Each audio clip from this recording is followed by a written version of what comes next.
Real star Upendra ಹಾಗೂ ಮೋಹಕ ತಾರೆ ರಮ್ಯಾ ಇಬ್ಬರದ್ದು ಎವರ್ಗ್ರೀನ್ ಜೋಡಿ. ಈ ಕಾಂಬಿನೇಷನ್ ಸಿನಿಮಾ ಬ್ಲಾಕ್ಸ್ ಆಫೀಸ್ನಲ್ಲಿ ಗೆದ್ದಿರುವ ಉದಾಹರಣೆಗಳು ಹೆಚ್ಚಿವೆ. ಈ ಜೋಡಿ ನಟಿಸಿದ ಗೌರಮ್ಮ, ಕಟಾರಿ ವೀರ ಸುರಸುಂದರಾಗಿ ಅಂತ ಸಿನಿಮಾಗಳು ಸಿನಿಪ್ರಿಯರನ್ನು ತೆರೆ ಮೇಲೆ ರಂಜಿಸಿವೆ. ಈ ಎರಡು ಸಿನಿಮಾಗಳ ಜೊತೆಗೆ ಮತ್ತೊಂದು ಸಿನಿಮಾದಲ್ಲಿ ನಟಿಸಿದ್ದರು. ಆದರೆ ಅದು ರಿಲೀಸ್ ಆಗಿರಲಿಲ್ಲ. ಏಕೆ? ಈ ಮೂವಿ ಬಗ್ಗೆ ಸಣ್ಣ ಮಾಹಿತಿ ತಿಳಿಯೋಣ ಬನ್ನಿ ಫ್ರೆಂಡ್. ತಿಳಿಯುವುದಕ್ಕಿಂತ ಮುಂಚೆ ಫಸ್ಟ್ ಟೈಮ್ ನಮ್ಮ ಚಾನೆಲ್ ನೋಡ್ತಾ ಇದ್ದೀರಾ, ಇವಾಗಲೇ ಸಬ್ಸ್ಕ್ರೈಬ್ ಆಗಿ. ಹಾಗೆ ನೀವು ಕನ್ನಡ ಅಭಿಮಾನಿಗಳಾದರೆ ಈ ವಿಡಿಯೋಗೆ ಒಂದು ಲೈಕ್ ಕೊಡಿ. ಈ ಮೂವಿ ಬಗ್ಗೆ ಸಣ್ಣ ಮಾಹಿತಿ ತಿಳಿಯೋಣ ಬನ್ನಿ ಫ್ರೆಂಡ್. ಕನ್ನಡದ ಹಿರಿಯ ನಿರ್ದೇಶಕ ಎಸ್.ವಿ. ರಾಜೇಂದ್ರ ಸಿಂಗ್ ಬಾಬು ಈ ಸಿನಿಮಾವನ್ನು ನಿರ್ದೇಶಿಸಿದ್ದರು.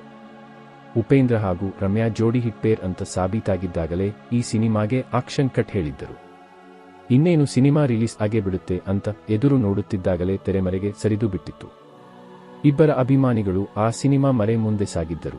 ಈಗ ಉಪೇಂದ್ರ ನಿರ್ದೇಶಿಸಿರುವ ಯುಐ ರಿಲೀಸ್ ಆಗುತ್ತಿರುವ ಬೆನ್ನಲ್ಲೇ 17 ವರ್ಷಗಳ ಹಿಂದೆ ಸೈಲೆಂಟ್ ಆಗಿದ್ದ ಸಿನಿಮಾ ಕೂಡ ಸದ್ದು ಮಾಡುತ್ತಿದೆ.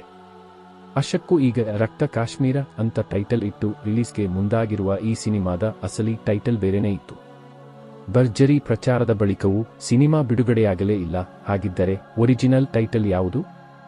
ಯಾಕೆ ರಿಲೀಸ್ ಆಗಲಿಲ್ಲ? ರಾಜೇಂದ್ರ ಸಿಂಗ್ ಬಾಬು, ಉಪೇಂದ್ರ ಹಾಗೂ ರಮ್ಯಾ 17 ವರ್ಷಗಳ ಹಿಂದೆ ಈ ಮೂರು ಹೆಸರುಗಳು ಸಾಕಿತ್ತು. ತಮ್ಮ ವೃತ್ತಿ ಬದುಕಿನ ಉತ್ತುಂಗದಲ್ಲಿದ್ದ ಈ ಮೂವರು ಸೇರಿ ಒಂದು ಸಿನಿಮಾಗೆ ಕೈ ಹಾಕಿದ್ದರು. ಅದು ಮೇಲ್ನೋಟಕ್ಕೆ ಫ್ಯಾಂಟಸಿ ಸಿನಿಮಾ ಇರಬಹುದೆಂದು ಅಂದಾಜಿಸಲಾಗಿತ್ತು. ಯಾಕಂದ್ರೆ ಸಿನಿಮಾ ಟೈಟಲ್ ಹಾಗಿತ್ತು. 17 ವರ್ಷಗಳ ಹಿಂದೆ ಈ ಸಿನಿಮಾಗೆ ಎಸ್.ವಿ. ರಾಜೇಂದ್ರ ಸಿಂಗ್ ಬಾಬು ಇಟ್ಟಿದ್ದ ಹೆಸರು ಭೀಮೂಸ್ ಬ್ಯಾಂಗ್ ಬ್ಯಾಂಗ್ ಕಿಡ್ಸ್.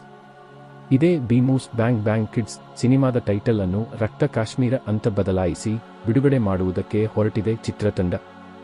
17 ವರ್ಷಗಳ ಹಿಂದೆ ಇನ್ನೇನು ಸಿನಿಮಾ ಮುಗಿದು ಬಿಡುಗಡೆಯಾಗಬೇಕು ಅಂತಿದ್ದಾಗ ನಿರ್ಮಾಪಕರು ಹಣಕಾಸಿನ ತೊಂದರೆಯಲ್ಲಿ ಸಿಕ್ಕಿಕೊಂಡಿದ್ದರು. ಹೀಗಾಗಿ ಸಿನಿಮಾ ಬ್ಯಾಂಕ್ ಸಮಸ್ಯೆಗಳನ್ನು ಎದುರಿಸುವಂತಾಗಿತ್ತು. ಈಗ ಆ ಎಲ್ಲಾ ಸಮಸ್ಯೆಗಳನ್ನು ಬಗೆಹರಿಸಿಕೊಂಡು ಬಿಡುಗಡೆಗೆ ಸಿದ್ಧವಾಗಿದೆ. ಮದಮ್ ಪ್ರೊಡಕ್ಷನ್ ಈ ಸಿನಿಮಾ ನಿರ್ಮಿಸಿದ್ದು ಮುಂದಿನ ವರ್ಷ 2025 ಬಿಡುಗಡೆ ಮಾಡುವುದಕ್ಕೆ ಮುಂದಾಗಿದೆ. ರಕ್ತ ಕಾಶ್ಮೀರ ಭಯೋತ್ಪಾದನೆಯ ಹಿನ್ನೆಲೆಯನ್ನು ಇಟ್ಟುಕೊಂಡು ಎಸ್.ವಿ. ರಾಜೇಂದ್ರ ಸಿಂಗ್ ಬಾಬು ಕಥೆಯನ್ನು ಹೆಣೆದಿದ್ದರು. ಭಾರತದ ಗಡಿ ಭಾಗದಲ್ಲಷ್ಟೇ ಭಯೋತ್ಪಾದಕರು ಇಲ್ಲ, ಬೆಂಗಳೂರಿನಲ್ಲೂ ಉಗ್ರಗಾಮಿಗಳು ಇದ್ದಾರೆ ಅನ್ನೋದನ್ನು ಕಥೆಯಲ್ಲಿ ಹೇಳಲಾಗಿದೆ. ಅಲ್ಲದೆ ಪಾಕ್ ಆಕ್ರಮಿತ ಕಾಶ್ಮೀರವನ್ನು ವಾಪಸ್ ಪಡೆಯುವ ಪ್ರಧಾನಿ ಮೋದಿಯ ಹೇಳಿಕೆಯನ್ನು ಇಲ್ಲಿ ಬಳಸಿಕೊಳ್ಳಲಾಗಿದೆ ಎನ್ನಲಾಗಿದೆ. ಒಟ್ಟಿನಲ್ಲಿ ಮರೆತೇ ಹೋಗಿದ್ದ ಸಿನಿಮಾ ಮತ್ತೆ ಮುನ್ನೆಲೆಗೆ ಬಂದಿದೆ. ಉಪೇಂದ್ರ, ರಮ್ಯಾ, ದೊಡ್ಡಣ್ಣ, ಓಂ ಪ್ರಕಾಶ್ ರಾವ್, ತೆಲುಗು ನಟಿ ಅನಿಲ ಹಾಗೂ ಕುರಿ ಪ್ರತಾಪ್ ಸೇರಿದಂತೆ ಹಲವರು ಈ ಸಿನಿಮಾದಲ್ಲಿ ನಟಿಸಿದ್ದಾರೆ. ಗುರುಕಿರಣ್ ಸಂಗೀತ ನೀಡಿದ್ದು ಎಂ.ಎಸ್. ರಮೇಶ್ ಅವರ ಸಂಭಾಷಣೆ ಈ ಸಿನಿಮಾಗಿದೆ. ಸದ್ಯ ಹೊಸ ವರ್ಷಕ್ಕೆ ಈ ಸಿನಿಮಾ ರಿಲೀಸ್ ಮಾಡುವ ಆಲೋಚನೆಯಲ್ಲಿದ್ದಾರೆ. ಆದರೆ ಇನ್ನೂ ರಿಲೀಸ್ ಡೇಟ್ ಅನೌನ್ಸ್ ಆಗಿಲ್ಲ. ಹಾಗಾದ್ರೆ ಈ ಮೂವಿ ಬಗ್ಗೆ ನಿಮ್ಮ ಅನಿಸಿಕೆ ಏನು? ಕಾಮೆಂಟ್ ಮೂಲಕ ತಿಳಿಸಿ ಫ್ರೆಂಡ್. ಹಾಗೆ ನೀವು ರಿಯಲ್ ಸ್ಟಾರ್ ಉಪೇಂದ್ರ ಅವರ ಅಭಿಮಾನಿಗಳಾದರೆ ಈ ವಿಡಿಯೋಗೆ ಒಂದು ಲೈಕ್ ಕೊಡಿ. ಮುಂದಿನ ವಿಡಿಯೋದಲ್ಲಿ ಸಿಗೋಣ ಫ್ರೆಂಡ್. Take care. ಬಾಯ್ ಬಾಯ್.